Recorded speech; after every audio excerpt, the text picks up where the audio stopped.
Derek Jepson. I'm 25, almost 26, and I have Lyme disease. Lyme disease is a bacteria that you get from being bit by a tick. Well, it's a very smart bacteria. It's shaped like a corkscrew. It can basically screw through any type of tissue in the body. Bone, ligament, your stomach, the brain, kind of anywhere. So the symptom book is very long.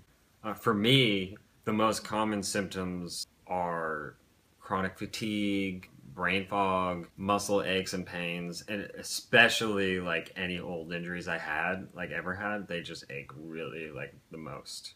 I was originally bit in high school. I think I was a freshman in high school, and I was treated. A couple weeks, I was so sick. I was like, I couldn't get off the couch within 2 weeks of being bit by the tick. It's the first tick I had ever been bit by, the only tick I had ever been bit by. But my doctor, luckily enough, was like, that's not a coincidence. We're going to start you on antibiotics right away, and I'll send it out for testing. And sure enough, test came back, and I had Lyme, and I was already on the antibiotics. Within 2 days, I felt like I could move. I felt way better. I had never been like so completely sick in all of parts of my body. I found out the numbers range, but about a quarter of the people who are treated, within a couple of months will actually continue to have traces of the bacteria in their body. And so it caught up with me about 7 years after that, when I was in college. The problem with having Lyme is that there are no like standards. People can get sick in such different ways, and it depends on your immune systems, it depends on your genetics, it depends on how long you've had it. For me, the adjustments I've had to make are pretty much, I'm a very active person, and I used to eat whatever I wanted, and I realized, like, in order to give myself the best opportunity to beat Lyme, I had to change my diet, I had to exercise a very specific way, and sleep is like huge. I sleep so much, but if I don't get sleep, I know within a couple of days it catches up with me really badly. Day-to-day life with Lyme, I try not to make it that different. I try to live as normal, close to a normal life as possible. I'm definitely limited physically. There are certain things, if I exhaust myself one day, I'll pay for it the next. I've tried to work manual labor jobs, and by the end of the first week, I'm like barely getting by. I take a lot of pills, I take a lot of supplements, I try to eat a very like strict diet as best I can. I try to keep my life going as much as possible, but there are a lot of things that kind of become second nature after doing it for a long time.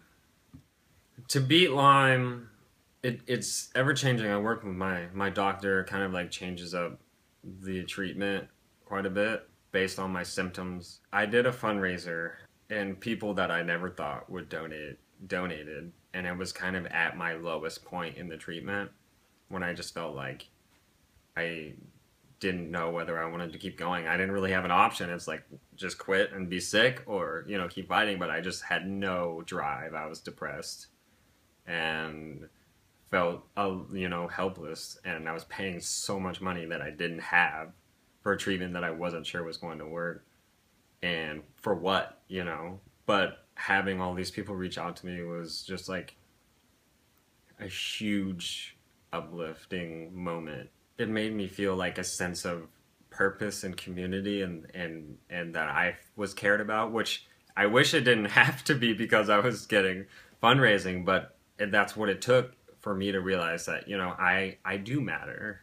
I should do everything I can to take care of myself and give myself an opportunity to be healthy, because I feel like everyone deserves that chance. At that point, I recommitted to the treatment, and I just figured, like, if I'm gonna beat it, I'm gonna need to do it right. And so that's my plan. Lyme is very controversial because the CDC doesn't recognize chronic Lyme.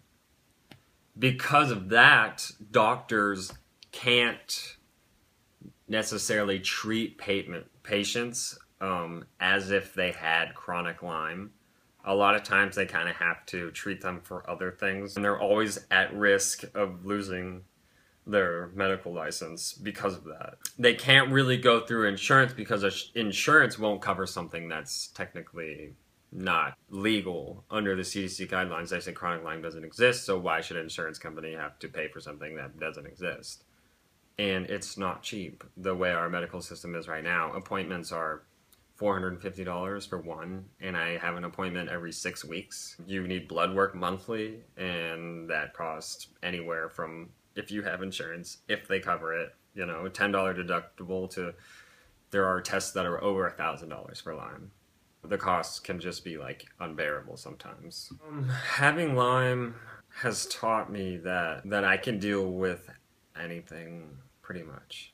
When you reach a certain point when you're like, okay, like I deal with a lot of things. There are a lot of things I have to do because I have Lyme. I still have a really good life. I have a lot of people around me that are amazing and support me. You get a sense of appreciation of life when you realize how hard it can be sometimes. There are moments when I'm just so happy to just be around people that I love and be outside and smell fresh air. And it's super, like, you know, cliche, but it truly is. Like, life is beautiful. And, you know, when it's really, really hard, if you can get through that and you have those people, like, because it's really important to have people help you and be there and bring you, keep you moving, keep you going. When things are good, they're really good. Personally, at this point, I just can't afford to cover the cost of my own treatment. And so I'm doing fundraisers. Basically, I want to provide people with something, but also raise awareness at the same time. We have a lot of ideas in the pipeline, like t-shirts. We're making recycled wood pallet planters, and we're going to sell those, putting on performances. So that way, like, we have a sense of community as well as raising awareness. Why should I get help from people? There are a lot of times when I feel like I have so much I can give back, and I want to. I really do.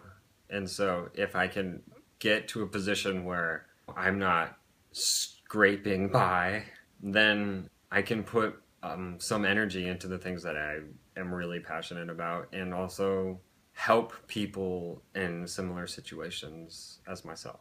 There are a lot of people, like, my family who also happen to be affected by Lyme, which is insane. My mother, who has been just the most amazing person in my life, you know, she was always there and pushed me and supported me. But all of my family, all of my friends, people who have donated that I haven't seen in 10 years, the goodness in people, the selflessness, but I hope they know that I really, really, really appreciate it. My girlfriend, of course, she's helped me recognize that I can do a lot for myself, and getting help from other people doesn't mean I'm not doing something for myself as well. I thank her for that. I don't know, I'm just very lucky.